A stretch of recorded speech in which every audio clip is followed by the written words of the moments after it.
join the program because you were on it. Am I supposed to say when this is all over, if we're still alive, maybe we can go for a drink? That'd be nice.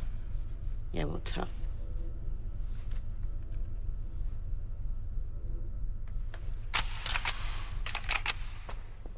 Hi, welcome to Mimi's Place.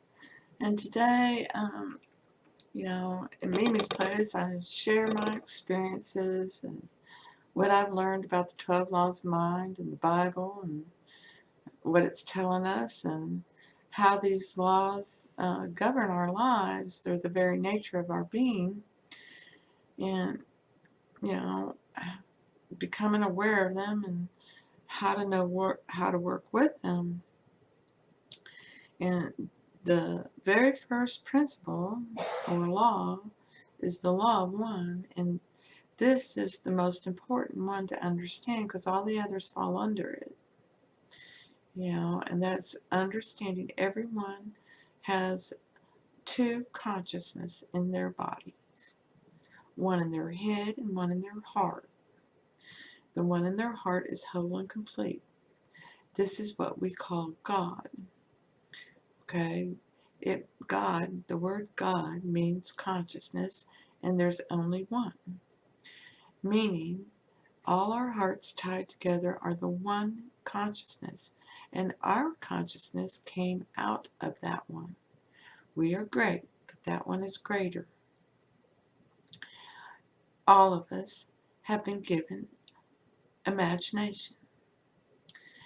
That is whole and complete as well. This was told to us in the Bible as Jesus' first coming, and it means there's enough people in the world who understand that you get what you give. What you think is what you get. Okay? And start working on their thinking so they don't think like that. And, the result is democracy rose. This is how it manifested itself. And the meek are taking over the earth. That's what it means. That's what it is. So it's understanding that we're all one. And, this manifests itself as many things. For example, a peer-to-peer network cannot be destroyed. But you can smash networks, that are run by men. Okay? Where everything's over there on Apple. Well, the Apple stuff can go down. Now you're not getting anything you put over there. But if you go peer-to-peer, you can get anything you want, whenever you want. This is freedom. All right? All for one. But then the other side comes up. And one for all. And that means, you do what's on your heart. And that's what's best for all. It's what's best for you, so it's best for all. And knowing when to act. Well, God compels you to act. All right? And if you're afraid to leave a job, for example, because you're not sure, you don't have another one, and you're not sure what to do, and it depends on what is going on. If your job is just, it makes you miserable to do it, well, then you plan for leaving it. Okay? This is just not fun. I don't like it. I really want to do this. And you dig into that. You want to shop where you can have your artwork and people can come, see how you express yourself. And you just know it'll resonate with some. I mean, there's 7.5 billion people in the world. It's going to resonate with plenty for you to have a lovely life. And you know it. Your sales will just, it may start off slow, but they'll grow and grow and it become an avalanche. That's what you do. You take that leap of faith that you're going to have that shop. You're going to know it's yours. So you start looking for that shop. You want a shop where you show your artwork. So you start looking for that shop. It may be in the town you're currently in. Maybe it's in a different town. You just start looking for it. All right? Everything you need to get that shop is going to happen. All right? It's going to happen. You claim it. You know, that's my shop. It's for rent. I accept that shop. That's my shop. You know, and now you prepare to fill the shop with your artwork. You know, so you do artwork and you're still working that other job, you know, but you're planning, you're imagining, you're in that shop, okay, and it will all work out perfectly. You don't need to know when to act. God tells you when to act, okay? You'll get presented. That's the whole thing. You don't think. God does the thinking for you, okay? You have learned through your mind this is true. Your role is to observe, to praise, to see it, to love it, you know, so to claim whatever it is you want to praise and love on. You know, it's you individually, uniquely, and you praise it. It doesn't matter what anybody else says about it. That's you, and you love it. Doesn't matter what other people say about your artwork. You love your artwork, and you want to show it off in the shop. You just want other people to see how you express God. You know, this is great. I know I don't do it. God does it. I don't have to worry about this shit. This is freedom. You don't have to think about it. You don't have to know when to act. He'll compel you to act. This is the leap of faith. Okay? Every time you worry about should I act, that is a clue to you to go sit down and be quiet. Silence your mind and listen. Okay? And ask, is there anything I should be doing? You know? And usually you'll hear no. Stop thinking. Go paint me something. Okay. And you go do that. That's that leap of faith. All right? So you don't leave that job until something will happen. You will be compelled. Some straw will happen, you know, or whatever. And it'll be like, you know, I don't know. They want you to prove you're vaccinated. You know, well, one who walks with God would say, that's none of your business. And they'll come back with their arguments on how it is their business. And then you just say, okay, well, here's my notice. It's none of your business. You know, and if everyone would do that, they would fall like that. And it's time to do that, really. For all men and women, it doesn't matter if you believe in vaccination and got vaccinated or not. Whether you got vaccinated just to make somebody else happy, you know it's all God. You know God's the vaccine. You know God's the virus. Well, guess what? God's everyone and everything, too. No matter what's coming out of their mouth, no matter what they say or do. Okay? And that final straw is for you to say, you know, to objective man, you're not my father. Later, Gator. Dad's got my back, you know. My brother's making it all happen right now for me. And he's making it out of Dad. And Dad's leading me right to it. So, later. See you later, Gator. I don't have to do a darn thing. I don't even have to imagine it. I just have to imagine the end. And guess what? I've already done that. And I'm planning this sucker. And I left it in the hands of Christ. And he's shaping it all up for me. And I left it in the hands of God. And he's leading me right to it. You know, God always says yes. You know, it's not like it's not going to happen. It is. You know, but you let go of this head. Stop worrying about it. Okay? Commit suicide to this. No, no, no, no, no, no. Kill it off. The way you kill it off is you rewrite it. And you rewrite it by using that ultimate mental diet. If you start getting worried, starting thinking about, well, should I be doing something? No, you know what? I didn't think that. I thought, and you go down into the mental diet. Think about the aspects of God, about the aspects of life. God is love. God is life.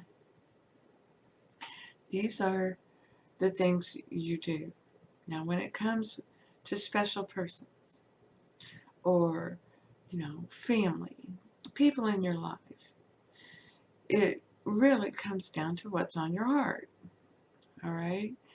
And if you've been appeasing somebody, thinking you're helping, or you're making their life more comfy because they work so hard, and all this other stuff, and they're never appreciated, and they're always nagging and nitpicking and all that other stuff, that's because you put the evil eye on them, okay, and you made them that way. So you forgive them, but sometimes you realize that you were with this person to learn a lesson, and that lesson's been learned. I don't let people walk all over me. Thank you very much. No one's going to love him like I love him. But I forgive him. I only want him to be happy. When you really love somebody, you only want them to be happy. It would be great if they were happy with you. But when it becomes quite obvious they're not, you just say it. I love you. I love you with all my heart. And you'll never find anyone who loves you like I do. And all I've ever wanted was for you to be happy. And you're obviously not happy with me. So, see ya. Get out of here. I'm not going to listen to this crap anymore. I'm a good person. See you later, alligator. I could give a shit what you think. I know what I think. And I only wanted you, all this time, I only ever wanted you to be happy. But let's face it, you're not. And I can't make you happy. You have to get happy all by yourself. So it's time to part ways. Now, if you really do love them with all your heart, then you forgive them. They will change. There's nothing for you to do except to forgive them. Okay? You don't act in the outside world. You act in the inside. You go within. You cry, you scream, you yell. You say, I forgive them. You do it with all your heart because you love them with all your heart. Okay? And you rip that sucker off your heart and out of your head, and they change. You will see them change. Okay?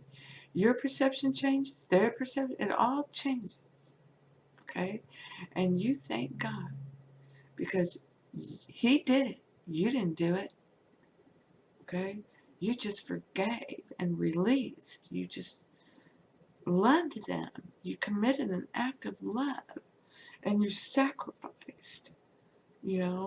All I want is for them to be happy. I see them as happy. I would love for them to be happy with me. But I just want them to be happy. I forgive them for showing me that. This is forgiven and forgotten. I'm blameless, they're blameless. I'm free and they're free. Thank you, Father, for changing how I see this. And it changes. And it doesn't take long. The more emotion you put into it, the faster it happens. And honestly, for myself, it's been instant. Every time. Every time. But, it was done with some real strong emotion. Very strong emotion. And this is how you know what to do. There is only one thing to do, and that is to go within. When you feel like you have to do something, you don't. You go within. You're compelled to do something. You're not even thinking about it. It just flows off of your mouth. It just flows right off. Trippingly off the tongue, as Shakespeare would say. That's what's on your heart, and it'll come out. All right? Don't worry about it. Just go. All will be taken care of. All right? All will be taken care of. It'll be fine. This is your journey. It was written for you by God. Yes, there's going to be ups and downs because you're learning how to think and you're interfering with that perfect life that was laid out for you. You just keep saying, I'm restored back to the perfect image held in the mind of God. I'm perfect. I know I'm perfect. It's all good, you know. So I hope this helps. I know it sounds very paradoxical, but it's really how it is. You trust God. You trust the consciousness in your heart. And, you keep telling yourself, I'm not doing it. I know God's doing this. I know it's all going to work out perfect. All is well. All is well. Whether it appears to be so or not, I know it is. I know all is well. Because others have their own ends to get inside your story. So you just, all is well. All is well. I know it's all well. It's all good. You know, and that's just how it is. You will be compelled. And you'll get that ugly feeling if you're not uh, doing what you should be doing. You get that fear. I'm afraid. I'm afraid to take that leap of faith. Don't be afraid. Don't be afraid. Trust in God. And say it, I trust in God. God's doing this. I'm not doing this. I hand it all over to God. I'm just riding this train. All is well. All is well. All is well. I hope this helps. It's worked so great for me. I can't tell you, when you just let go, and say, I know this is all taken care of. Lesson learned. It's all good. Thank you, Father. I know all is well. I know this is all washed away, and it's all going to be perfect. There, you made your end. It's perfect. And that's an end when you say, I know it'll all work out perfectly, and it will. It will work out perfectly. It always does. So I hope this helps. Blessings to you. And thank you. Thank you for being you.